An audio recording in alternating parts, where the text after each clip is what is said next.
이제 하나님 말씀 보겠습니다. 시편 103편 1절부터 5절까지 말씀 보겠습니다. 내 영혼아 여호와를 송축하라. 내 속에 있는 것들아 다 그의 거룩한 이름을 송축하라. 내 영혼아 여호와를 송축하며 그의 모든 은택을 잊지 말지어다. 그가 내 모든 죄악을 사하시며 내 모든 병을 고치시며 내 생명을 파멸해서 속량하시고 인자와 긍휼로 관을 씌우시며 좋은 것으로 내 소원을 만족해 하사 내 청춘을 독수리같이 새롭게 하시는도다. 아멘. 오늘은 시편 103편을 중심해서 여호와를 송축하라, 그런 제목으로 말씀을 드리겠습니다. 자, 한번 크게 따라합시다. 여호와를 송축하라. 여호와를 송축하라. 예. 여기 방송 시스템이 이렇게 조금 그렇게 좋지 않아서 자세한 것을 화면에 다 띄우지 못합니다. 그래도 오늘은 글자도 띄우고 우리 여기 참석하신 분들도 볼 수 있게 해주셔서 얼마나 감사한지 모르겠습니다. 하나님은 우리에게 말씀으로 축복하시고, 왜냐하면 말씀은 곧 하나님이시거든요. 태초에 말씀이 계시니라 이 말씀이 곧 하나님이시니라. 그래서 하나님은 우리에게 말씀으로 축복하시는데 천지를 창조할 때 있으라 하신즉 그대로 되리라. 말씀하신 데 아멘하는 사람은 그대로 이루어지는 역사가 일어납니다. 그래서 하나님은 우리를 축복하시되 말씀으로 축복하시고 말씀 속에서 우리의 삶을 풍성하게 축복하시는 줄로 믿습니다. 요한복음 10장 10절에 보면 하나님이신 예수님이 육신을 입고 땅에 오셨을 때 장면을 이렇게 말씀하고 있습니다. 내가 온 것은 양으로 생명을 얻게 하고 더 풍성히 얻게 하려 합니다. 더 풍성하게 하려 하십니다 말씀하셨습니다. 여기에서 그냥 풍성이 아니에요. 생명을 얻게 하고 영적인 거잖아요. 그런데 더 풍성이란 말은 헬라어 문자로 보게 되면 물질 명사를 사용했습니다. 그러니까 육신을 입고 살아가는 성도들의 삶이 풍성하게 하려 하십니다. 그게 하나님의 축복이세요. 그런데 우리는 하나님께 뭘 좀 돌려드려야 되는데, 은혜를 받았으면 은혜를 갚아야 사람이잖아요. 받았으면 조금이라도 하나님께 보답을 해야 되는데, 우리 하나님은 물질 세계에 속해 있지 않습니다. 영이신 하나님이세요. 그리고 그 하나님은 모든 온 우주의 주인이십니다. 산림에 속해 있는 것도 땅 속에 있는 것도 바다 속에 있는 것도 다 하나님 것이에요. 그러니까 어린아이의 말로 말하면 하나님은 너무 많이 부자이십니다. 그렇기 때문에 하나님께 우리가 뭐 드릴 게 없어요. 뭘 드리면 기뻐하시겠어요. 하나님이 다 부자인데. 그래서 성경에서 말씀하시는 바 우리가 여호와께 드릴 수 있는 것이 하나가 있다. 그게 뭐냐면 여호와 하나님을 송축하는 거다 그랬습니다. 이 송축하다는 말이 우리말인데 히브리어 헬라어로 번역을 해서 더 쉽게 말씀드리면 하나님을 축복한다는 말입니다. 아니 우리 같은 죄인이, 우리 같은 인간이 뭘 어떻게 하나님을 축복하느냐. 축복이라는 것은 큰 자가 작은 자를 축복하는 것이며 하나님이 인간을 축복하는 거거든요. 그런데 우리 인간이 어떻게 하나님을 축복합니까? 그래서 하나님을 축복한다는 말을 쓸 수가 없어서 송축한다, 여호와를 찬송한다, 이렇게 말씀하는 거예요. 그러니까 우리가 하나님의 하나님됨을 인정하여 그 하나님을 노래하는 것을 하나님을 축복하는 행위라, 그렇게 말합니다. 얼마나 귀한 것이에요. 천사가 할 수 없는 것이고 죄인이 할 수 없는 것입니다. 그리스도 예수의 이름으로 거듭나서 성령의 인도를 받는 성도들이 하나님을 송축할 수 있다. 특권입니다. 그런데 이 특권을 우리가 쓰지 않고 쓸데없는 세상 노래에 빠져가지고 춤추고 그거 되겠어요? 아닙니다. 하나님을 송축하는 예배, 하나님을 찬송하는 삶이 이어져야 된다고 그렇게 믿습니다. 그렇기 때문에 우리는 본질적으로 하나님을 찬송하거나 하나님의 복을 받을 수 없는 이방인이었으며 이방인은 지옥 갈 죄인이었음을 우리 기억합니다. 그런데 하나님이 우리에게 은혜를 베풀어 주셔서 값없이 거저 우리를 부르셔서 우리가 받아야 될 죄값을 그리스도에게 씌우셔서 예수님의 제물 되셔서 희생 제물 되셔서 우리를 구속해 주셨단 말이에요. 그러니까 우리는 이거 잊어버리면 안 되는 거예요. 초대교회는 그래서 그거를 날마다 기억했습니다. 날마다 모일 때마다 성찬식을 했거든요. 가만히 생각해 보니까 이 코로나 이거 만나가지고 말이에요. 우리 성찬식 한 데가 까마득해요. 1년에 두세 번은 그래도 했는데 초대교회 사도행전에 보면 날마다 모였고 날마다 성찬식 했어요. 성찬식의 의미가 뭐예요? 예수께서 나를 구속하기 위하여 피 흘려주신 그 피를 잊어버리지 말아라. 유대인들이 애굽에서 나와가지고 가나안 땅에 들어갈 적에 그 유월절을 지키는 의미가 뭡니까? 희생의 양의 피를 발고 구원받은 거 아니에요. 그 피를 잊어버리지 말아라. 살아가기 위해서 우리가 밥을 먹어야 되고 서양 사람은 떡을 먹어야 되고 빵을 먹어야 되는데 그거를 상징하는 예수님의 찢기신 살을 기념하는 것이 성찬식이었어요. 이거 기념하라. 이거 잊어보지 말라. 그러니까 우리가 뭐 성찬식을 꼭 안 한다 할지라도 예수 그리스도의 보혈의 피와 그의 고통당했던 육체의 고난과 아픔을 우리가 잊으면 사람이 아니다. 부모의 희생을, 부모의 나를 낳아주신 어머니의 그 산골을 잊어버리는 자식은 자식이 아니라 그랬어요. 오늘 우리가 그것을 기억하면서 오늘 말씀을 드려야 됩니다.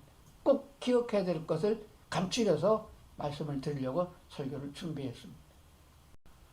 우리는 이방인이었습니다. 유대인과 같지 않아요.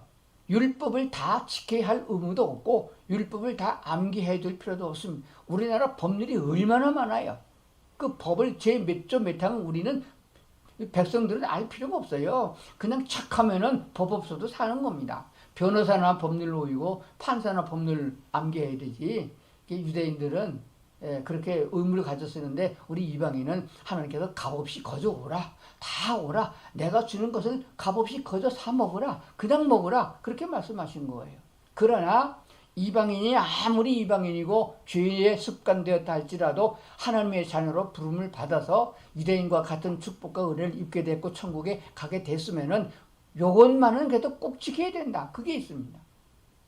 그래서 사도들이 이방인에게 복음을 증거해서 구원받았을 때에 어떤 사람은 가가지고 모세의 오경 율법을 지켜야 된다고 또 하고 그러니까 이게 너무 복잡하단 말이에요. 그래서 예루살렘에 있는 사도들이 모여서 회의를 했어요. 이방인들에게 이 무거운 짐을 줘도 되겠느냐. 아주 중요한 거 골자만 골라서 요거는 꼭 지켜야 되는데 요것만 전하자. 그래가지고 한 내용이 사도행전에 나옵니다.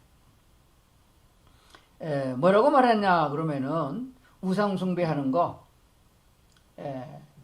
목 졸라 죽인 거, 그리고 피 그거 먹지 말아라. 그 세 가지예요. 우상에 바쳤던 제물 먹지 말아라, 피를 먹지 말아라, 목 졸라 죽인 짐승 고기 먹지 말아라. 그것을 너무 길어요. 그래서 내가 다 없애고 하나로 줄였습니다.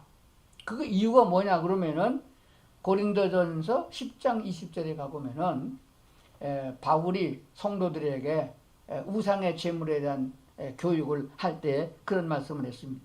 우상의 제물을 먹으면 왜 안 되는 거 고기인데 왜 안 되냐고요. 그래서 모르고 먹는 건 된다고 그랬어요. 옆집에서 고사를 지내고 실떡을 가져왔는데 그게 고사떡인 줄 모르고 그냥 떡인 줄 먹으면 된다는 거예요. 그러면 음식 자체에는 문제가 있는 게 아니에요. 우상에 바쳐졌던 제물이 음식 자체에 문제가 있는 건 아닙니다. 음식 자체에 뭐 독이 들었다든지 어떤 사람은 영양가가 없다 그러는데 그런 건 아니에요. 바울이 말하고 가르치는 바가 뭐냐 그러면은 우상에 바쳤던 음식을 혼자 먹는 게 아니다. 나누어 먹는다. 누구랑 나눠 먹느냐? 귀신과 나눠 먹는다 이게요. 그러니까 일반적으로 생각하면 됩니다. 우리가 누구랑 밥 먹느냐 하면 아무나고 밥 먹어요? 저는요. 목에서부터 등어리까지 쫙 용을 씌우고 그가 뭐 문신한 사람하고는 밥 안 먹어요. 겁나서 못 먹어요. 저도 선교하지만은 그런 사람과 밥을 먹은 적이 없어요. 먹으라고 겁나서 못 가겠어요. 그리고 얼굴이 꼭 보살상인 사람들이 있어요. 밥 먹을 수 없어요.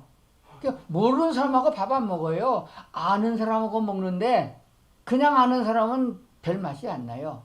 좋은 사람하고 먹어요. 사랑하는 사람만 먹어야 돼요. 제일 자주 밥 먹는 사람이 누구예요? 가족이에요.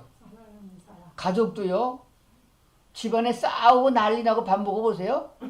다 숟가락 놓고 갚버려요. 아버지한테 야단 먹어보세요. 요즘 애들이 숟가락 놓고 갚버려요. 안 먹어요. 좋은 사이, 좋은 관계에서 밥 먹는단 말이에요. 이것을 성경이 뭐라고 하냐? 교제한다. 그렇게 말합니다. 음식 교제. 그러니까 바울이 말하길 너희가 우상과 귀신과 교제하는 걸 원하지 않는다. 하나님이. 여호와 하나님은 너희가 귀신과 교제하는 걸 원하지 않는다. 귀신과 더불어 산 마시고 귀신과 음식 먹고 원하지 않는다. 그러면 누구와 교제해야 되냐? 하나님과 교제해야 된다. 그리스도인들과 교제해야 된다는 거예요. 그러니까 우상에 바쳐졌던 재물을 먹지 말라는 이유는 우상과 같이 잔 마시고 그들과 같이 먹으면서 교제하지 말아라. 친하지 말아라. 연애하지 말아라. 그런 말이 되는 거예요. 그래서 우상에게 바쳐졌던 재물 여러 가지 뭐 막 그 논리적으로 따지지 말고 영양학적으로 따지지 말고 그거는 귀신과 함께 교제하는 거기 때문에 그맞다. 그래서 그거 하지 말아라. 그리고 또 하나 하나님과 우리의 관계를 아주 성경은 중요시 여깁니다. 하나님과 어떤 사이예요? 이렇게 물으면 대답을 잘 안 해요. 지금은 뭐 나이를 먹어서 별로 뭐 부부관계 또 부부 사이도 그렇지만은 젊은 처녀 총각들 어떤 관계냐고 물으면은 대답을 잘 안 해요. 근데 자신 있는 사람들은 뭐라고 해요? 사랑하는 사이입니다. 요새 페이스북이나 그런 데 가보면은 공개적으로 나는 몇 년 몇월 며칠 누구와 약혼한 사이 그거 올리는 사람이 있어요. 그러니까 건들지 말라 그거죠. 그런 사이다. 그래서 사이 중에 제일 좋은 사이는 사랑하는 사이입니다. 하나님과의 관계라고 하면은 하나님이 우리 죄악에서 불러서 사죄하고 하나님의 자녀로 부르셨지만 그 자녀의 관계가 지속되는 건 아닙니다. 이 땅에 있는 동안에 하나님을 아버지라고 부르지 하늘나라 가서도 하나님을 아버지라 하는 게 아니에요. 요한계시록에 가보면 우리가 하나님의 신부된 자, 예수님의 신부된 자로 묘사하고 있습니다. 신부된 자가 정결한 처녀의 절개를 가지고 신랑 되시는 예수님을 맞이하는 것으로 설명하고 있습니다. 그렇기 때문에 하나님과의 관계는 사랑하는 자의 관계가 되는 것이에요. 그러면은 이 땅에 있을 때도 하나님이 허락해 준 사람과의 관계가 있습니다. 남녀 간의 관계, 잠자리를 같이 해야 되는 관계는 부부관계라고 성경을 말씀하고 있어요. 그래서 거기에 반대되는 거, 무질서한 거, 음란을 하나님이 가장 싫어하는 것이다. 그래서 음행하지 말라, 음란하지 말라 하는 것을 성경에서 말씀하고 있는 거예요. 이방인이라 할지라도 그리스도인 된 사람들은 이것에 유의하라. 귀신과 교제하지 마라, 음란하지 말라. 두 가지예요. 한번 따라합니다. 귀신과 교제하지 마라, 음란하지 말라. 예수 안 믿는 사람, 예수 믿어도 초신자는 뭐 옛날 게 남아있다고 그러지만은 집사가 되고 장로 권사가 되고 목사가 되고 해서도 그 짓거리 하는 사람은 하나님께서 쳐다보지도 않는다. 꼭 기억해야 됩니다. 그게 복을 못 받는 되는 게 없어요. 겉으로는 뭐 삐까삐까 자동차 타고 다니지만 누가? 목사가, 장로가 속을 들여다보면 시커멓고 얼굴이 죽었어요. 왜? 속을 아주 썩어갖고. 제가 안 물어봐도 제가 잘 알아요. 얼굴 보면 다 알아요. 벌써 얼굴만 보고 설교하고 상담하고 하기를 벌써 50년인데 10년만 해도 도 같으는데 모르겠어요. 관상도 제가 잘 봐요. 근데 그걸 안 써먹지. 저희다 죽을 상이요. 보면 알아요. 뭐 명품 뭐 무슨 똥하는 가방 들고 왔어도 별거 없어요.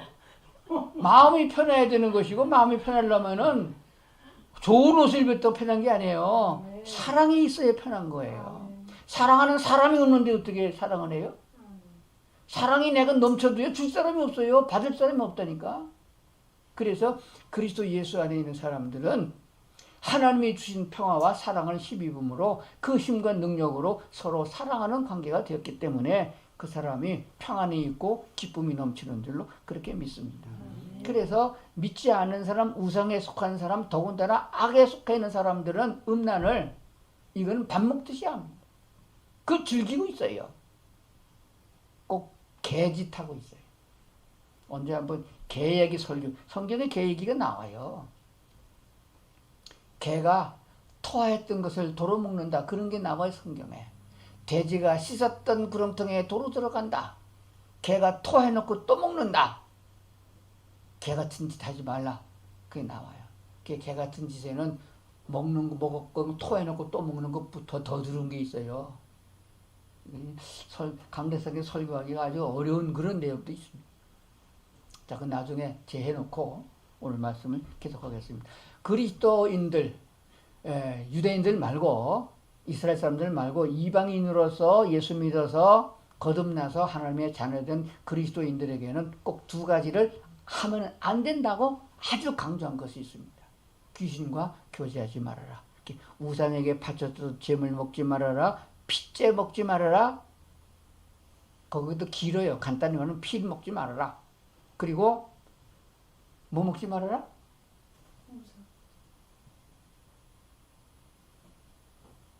성경에 해가 있어요. 목 돌려 죽인 짐승 고기 먹지 말아라.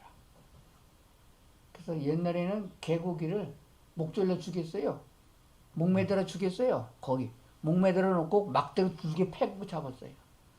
그때는 그거 먹으면, 지금은 그렇게 안 잡아요. 지금 개도 목 졸려 죽이는 게 아니고 전기 충격으로 잡아요. 그러니까 그거 못 먹게 하면 안 되는 거예요.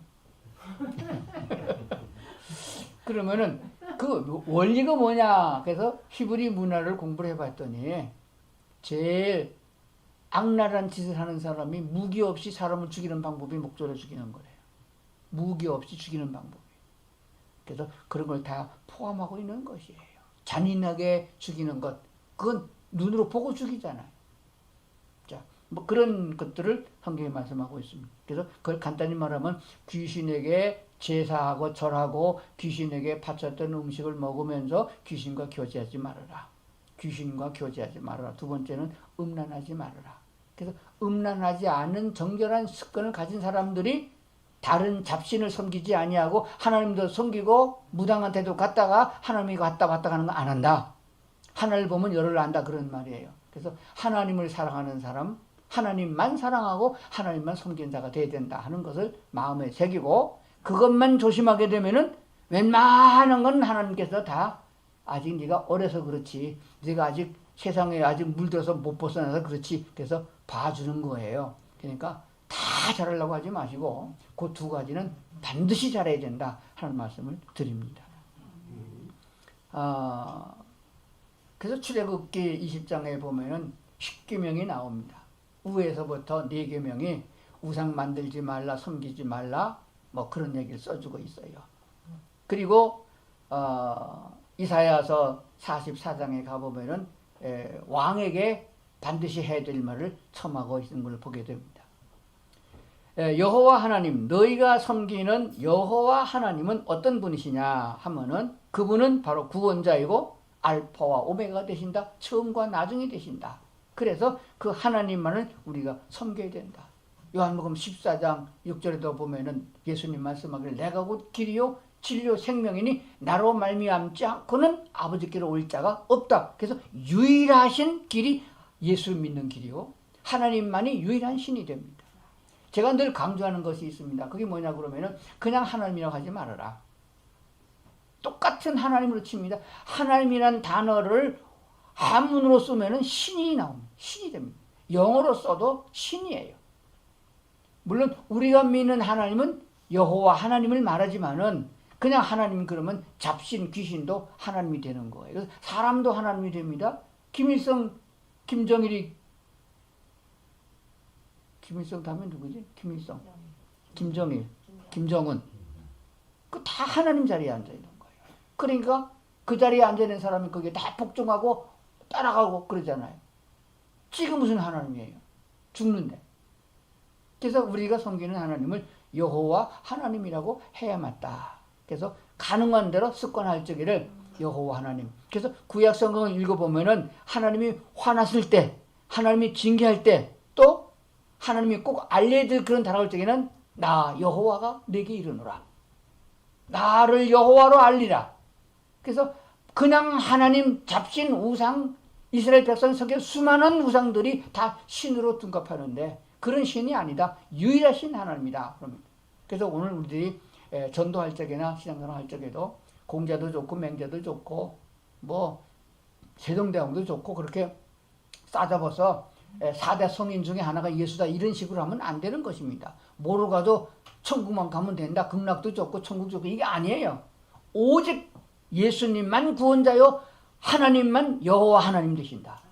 여호와 하나님만 하나님 되신다. 이 신앙을 가져야 된다는 것이에요. 그래서 이제 오늘 제가 말씀드리고자 하는 설교의 골자는 설교 제목대로 여호와를 송축하는 것이 해야 할 일입니다. 하지 말아야 할 것 중요한 거 귀신과 교제하지 말아라. 음란하지 말아라. 그리고 해야 되는 것은 하나님을 찬양하는 송축하는 삶이 되어야 된다고 말씀을 드린 것입니다. 오늘 시편 103편 본문에 있는 말씀 한 번 더 다시 보겠습니다. 내 속에 있는 것들아 다 그의 거룩한 이름을 송축하라. 하나님 자체는 너무 크시고 너무 위대하시고 영이기 때문에 우리가 가까이 가기 어렵습니다. 가면 타 죽잖아 실제로. 그래서 우리가 하나님을 송축하는 그의 이름을 송축하는 것이다. 내 영혼아 여호와를 송축하며 그의 모든 은택을 잊지 말지어다. 그가 내 모든 죄악을 사하시며 내 모든 병을 고치시며 내 생명을 파멸해서 속량하시고 인자와 긍휼로 관을 씌우시며 좋은 곳으로 내 소원을 만족하게 하사 내 청춘을 독수리 같게 새롭게 하시는도다. 요 1절부터 5절까지에 있는 말씀을 중심해서 오늘 이제 결론 말씀 드리려고 생각을 합니다. 그러면은 우리가 하나님을 송축하는데 이스라엘 백성들이 하나님을 송축할 때 사용했던 찬송가가 시편입니다. 시편이 다 하나님을 찬양하는 것이에요. 그리고 시 문학서로 되어져 있는 글 내용이 여호와를 송축하는 것이에요. 쉽게 말씀드리면 오늘 우리가 여호와를 송축하는 건 찬송가입니다. 그러니까 하나님을 찬송하는데 주의점이 뭐냐 하는 것을 말씀을 드릴 테니까 이것을 세 가지 말씀드릴 테니까 기억하시고 유념하시면 되겠습니다. 성경을 번역한 사람들이 학자입니다. 신학자. 찬송가를 작사하고 작곡한 사람들이 은혜스러운 은혜받은 성령 받은 사람이 아니에요. 학자들입니다. 그래서 엉터리가 많아요. 가려서 받아들여야 됩니다. 각 교단별로 작곡가, 작사자들 그런 사람 시인들이 모여가지고서 집어넣었어요. 장로교 몇 개, 감리교 몇 개, 침례교 몇 개 넣다 보니까 우겨 들어갔어요. 그래서 찬송가가 아닌 것이 겨 들어가서 그래서 망치는 경우가 많이 있습니다. 이 새겨서 해야 됩니다. 자, 그러면은 제일 먼저 이거는 아니다. 이건 찬송가가 아니다. 뭘 구별하냐? 하나하나 말해주기는 어려워요. 또 믿음이 대빵에 있는 사람은 어떤 찬송가를 해도 하나님께 내 것으로 바꾸어서 하나님께 올려드릴 수 있어요. 근데 신앙이 옅은 사람이나 초신자 같은 경우는 그대로 하다 보면은 마귀적인 것을 그냥 하나님께 올려줄 수 있다는 것을 알아야 됩니다. 그러면은 이것은 아니다 하는 걸 먼저 세 가지 말씀드리겠습니다. 첫 번째, 사람의 흥을 돋구는 곡은 아니다 하는 것입니다. 이거를 따로 하게 되면 몇 시간 해서 제가 방송을 틀어놓고 이런 걸 말합니다 하는데 그걸 못하니까 이 기본적인 것만 알고 계십니다. 이 가사가 나오지 않고 전주 음악만 나올 적에 이게 찬송가야? 아니면 술집에서 하는 노래야? 우리가 지금 우리 대한민국 사람들은 그 창이나 타령이나 그런 곡이 나오게 되면 어떻게 돼요? 어깨가 들썩들썩해집니다. 하나님께 영광 돌리는 찬송가가 사람의 어깨가 들썩거리는 박자가 그냥 나오는 이게 돼서는 안 된다는 거예요. 하나님이 기뻐하는 곡은 사람을 기뻐하는 곡이 아니다. 그걸 기억해야 됩니다.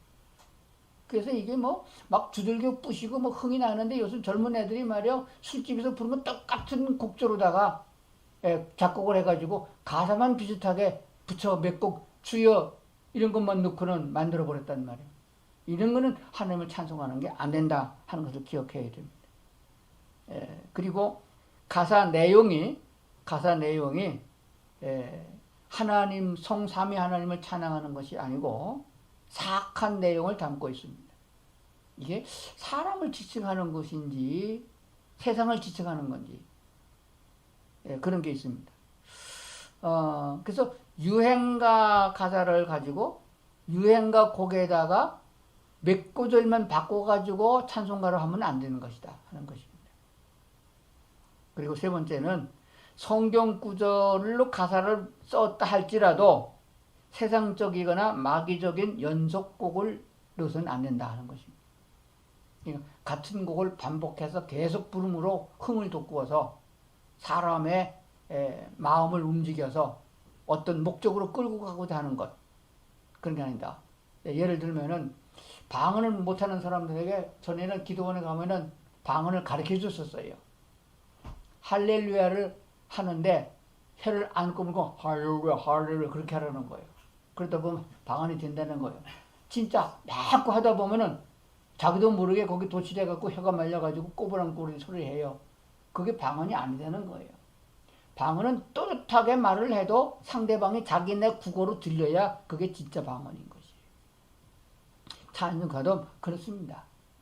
그렇게 돼서도 안 된다. 그래서 원래의 우리가 개정 교회가 됐을 적에 개신교회가 생겼을 적에 찬송가는 후렴이 없었습니다. 후렴이 없는 찬송가가 진짜 찬송가다 생각하면 돼요.